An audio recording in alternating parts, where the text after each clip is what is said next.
Okay, I've been waiting to talk about this one, and I've been holding off from talking about it because I wanted to get more information. I don't know, well, I didn't know much about this guy that was killed in the subway by the bystander.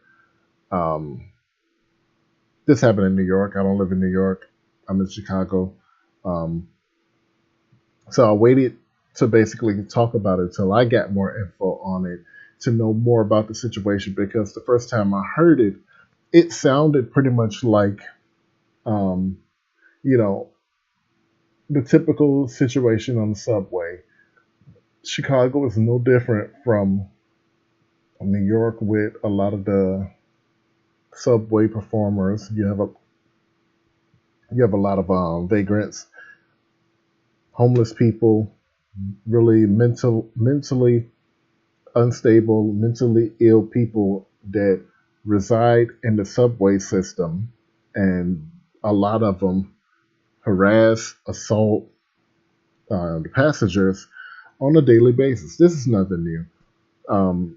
This the same thing happens here in Chicago, and it's a little upsetting because, like I said, I didn't know much about this guy, but from what I was seeing on the news, the way the media was portraying this guy, all they showed was these glowing, positive pictures of this guy, like try to paint a picture and bring about an emotional response, like to get you familiar with this guy when the story of the people that were there on the train, the story of the people that rode the train, they only told the story of the people that had good things to say.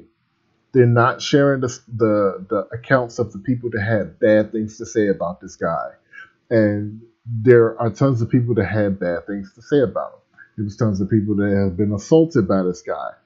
There was tons of people, from the reports, he has had tons of run-ins, tons of complaints from commuters at the train station and beyond.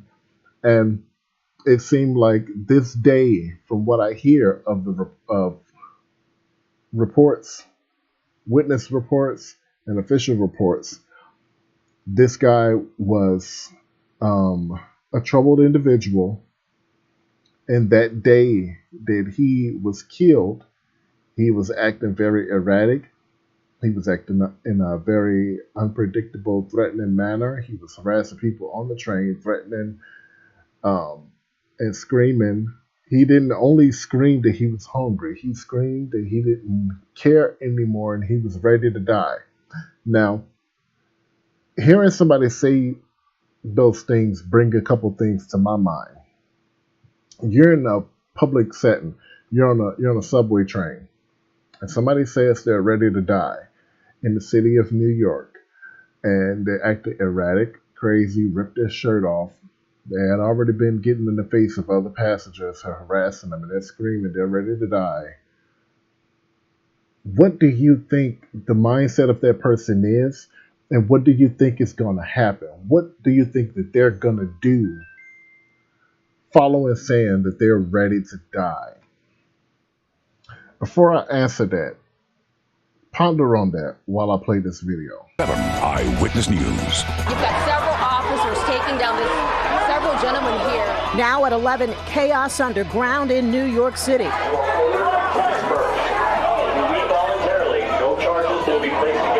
A subway station overtaken by protesters Idiots. demanding justice for Jordan Neely, who died after being placed in a chokehold by a Marine veteran, Daniel Penny. Eyewitness News reporter Morgan Norwood on the platform.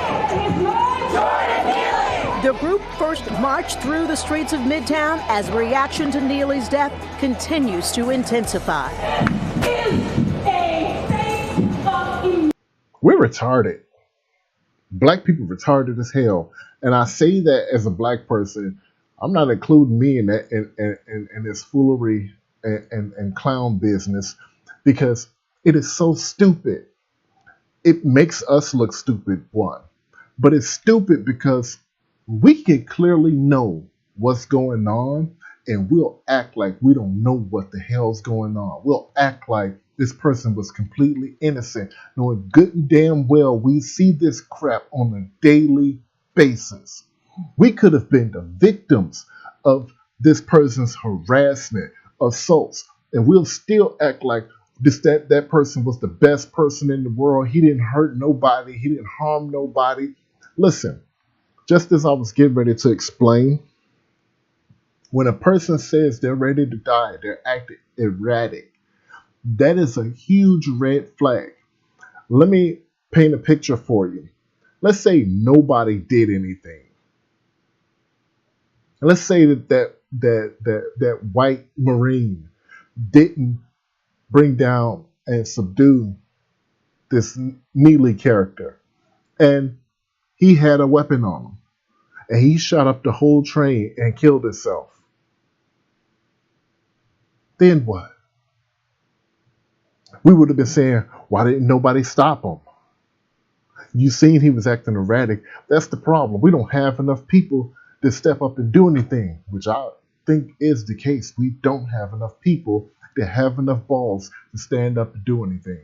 And then when you do have somebody do something and the person is unfortunately killed because the person that did it was white and the person that died was black, we want to we want to make this person a martyr and act like he was an innocent person living his life. He was troubled and because he was just hungry. That's not the case. The man was mentally ill. He needed help. How many people on that train gave a damn about this man to help him seek help, mental help, to not only protect him, but to protect the other people that he is putting in danger with his erratic behavior on a daily basis? No, everybody don't give a darn until something happens, until a bigger issue happens. And then you want to make it about race because the white man that had enough balls to do something to take down the person, along with another black person, might I add, had enough balls to do something, you want to make like it's racism because the guy was white that did it? Are we that retarded?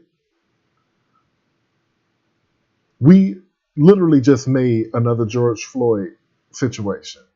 And I'm not even going to get started on the George Floyd situation because that's over with. It's over with and done.